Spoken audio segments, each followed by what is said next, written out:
You know Stephen A. Smith for his absolutely fiery sports commentary. But what happens when that fire gets turned right back on him by some pretty big names in media and politics?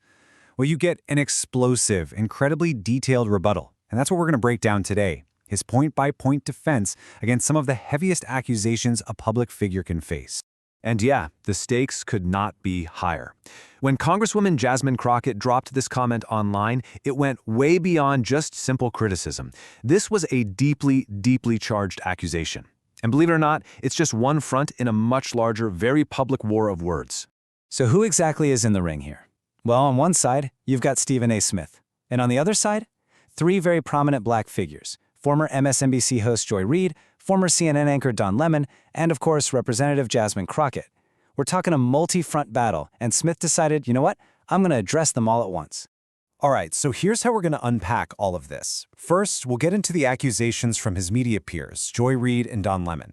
Then we have to talk about that Django comment. After that, we'll look at how he defended his own blackness, and we'll wrap it all up with what he calls the final standoff. Is it just commentary, or is it cancellation? Okay, first up, the media folks. When Stephen A. fires back at his peers, his entire defense really hinges on one single idea: that they just don't get the cold, hard realities of the media business. A business, he says, he knows inside and out. The first major hit comes from Joy Reid. She basically accused Smith of getting paid millions by ESPN because, as she put it, he's willing to be a mouthpiece for anti-black sentiment.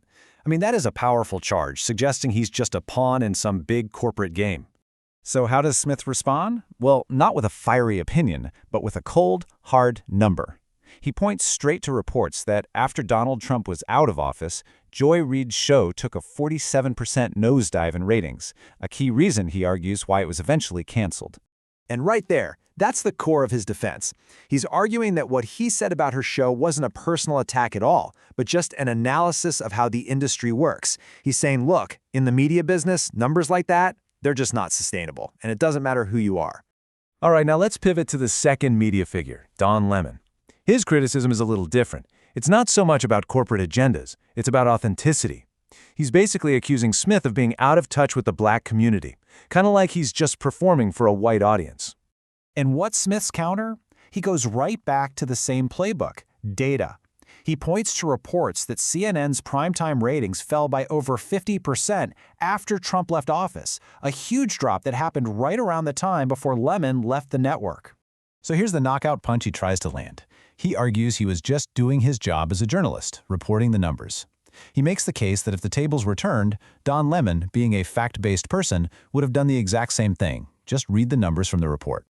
Okay, so we're shifting gears from the media world into the political arena. And this is where the language gets, let's just say, even more explosive. This next clash is with Representative Jasmine Crockett, and it all comes down to one single, incredibly powerful phrase.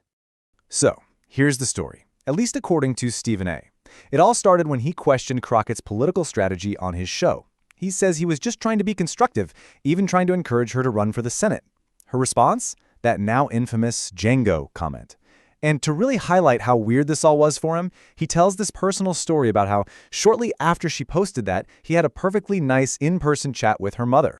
And this is the contrast that Smith finds so jarring. He points out that just a few days before she made that comment about him, Representative Crockett was on The View saying that her political opponent, Marjorie Taylor Greene, should be shown grace.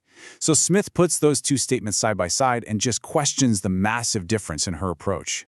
So you see how all of these individual fights start to build up to a much larger theme in Smith's rebuttal, right? It becomes this passionate defense of his own identity and his connection to the black community, which he clearly feels is under direct attack. So what is he really fighting against here? Well, the way he sees it, all these different criticisms from Reid, Lemon, and Crockett, they all boil down to one central accusation: that he's a sellout, that he's traded his authenticity for a big paycheck and fame, and in the process has actually hurt his own people. So to counter that, he literally lays out his receipts, a rapid-fire list of his credentials. He talks about his work as an ambassador for HBCU Week, helping raise millions for scholarships. He brings up his fraternity, taking his ESPN show on the road to HBCUs, and his deep personal roots in his old neighborhood in Queens and his family. And this quote right here really just sums up the whole emotional core of his defense. He's not just refuting facts at this point, he's asserting his identity. He's basically saying that his actions and his lifelong connections should speak for themselves, no matter what his critics have to say about his on-air takes. So all of this builds and builds to one final fundamental disagreement.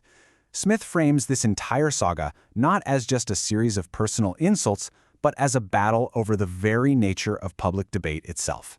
And this really lays out the two completely opposing realities at the heart of this conflict. Where his critics, at least according to him, see personal attacks and him pandering, he sees himself as just reporting business facts and offering up strategy.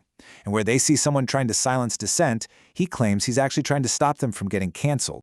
And for Smith, this is what it all comes down to. This is the ultimate message he's getting from his critics. He's basically equating their criticism to that infamous shut up and dribble line that athletes get. He believes this isn't just about disagreeing with him, it's about trying to silence him completely on anything that isn't sports.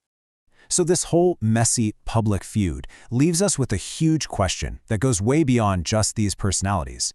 In a media world that's this divided, where one person's factual analysis is another person's personal attack, who actually gets to draw the line between legitimate criticism and an attempt to cancel someone?